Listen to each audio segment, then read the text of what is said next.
অতিরিক্ত মাসিক হওয়ার কারণ।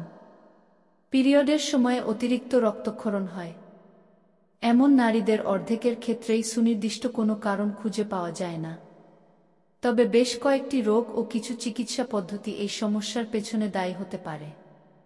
জরায়ুর ভেতরের প্রাচীরকে এন্ডোমেট্রিয়াম বলা হয়। মাসিক চলাকালীন সময়ে যোনিপথ দিয়ে এই স্তরটি নির্গত হয়, যা রক্তপাত হিসেবে দেখা যায়। পরবর্তী কয়েকদিনের মধ্যে আবার নতুন স্তর তৈরি হয়। এই প্রক্রিয়াটি চক্রাকারে চলতে থাকে। ইস্ট্রোজেন ও প্রোজেস্টেরন নামক দুটি হরমোনের ভারসাম্য এই চক্রকে নিয়ন্ত্রণ করে। কোনো কারণে এই ভারসাম্য নষ্ট হলে এন্ডোমেট্রিয়াম মোটা হয়ে যেতে পারে।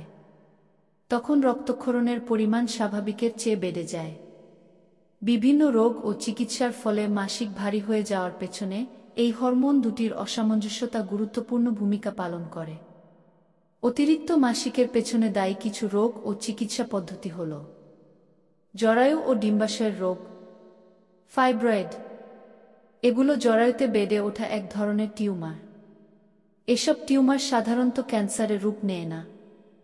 ফাইব্রয়েড থাকলে মাসিকের সময়ে পেট ব্যথা, অতিরিক্ত রক্তক্ষরণ সহ বিভিন্ন সমস্যা হতে পারে। এন্ডোমেট্রিওসিস। এই রোগে জরায়ুর ভেতরের স্তরের মতো টিস্যু জরায়ুর বাইরে, যেমন ডিম্বনালী বা ডিম্বাশয়ে প্রতিস্থাপিত হয়। যদিও ব্যথাই এ রোগের প্রধান লক্ষণ, তবে সাথে সাথে পিরিয়ডে ভারী রক্তপাতও হতে পারে। এডেনোমায়োসিস। এক্ষেত্রে এন্ডোমেট্রিয়ামের মতো টিস্যু জরায়ুর দেয়ালের ভেতরে ঢুকে যায়। এর কারণে মাসিকের সময় অতিরিক্ত রক্তক্ষরণের পাশাপাশি পেট ব্যথাও হতে পারে। Pelvic inflammatory disease. প্রজননতন্ত্রের ইনফেকশন থেকে জরায়ু, ডিম্বনালী ও ডিম্বাশয়ে প্রদাহ হয়। এই রোগে তলপেটে ব্যথা, যৌন সহবাসের পরে কিংবা দুই মাসিকের মাঝে রক্তক্ষরণ, যোনিপথে দুর্গন্ধযুক্ত স্রাব এবং উচ্চ শারীরিক তাপমাত্রার মতো লক্ষণ থাকতে পারে। Endometrial polyp.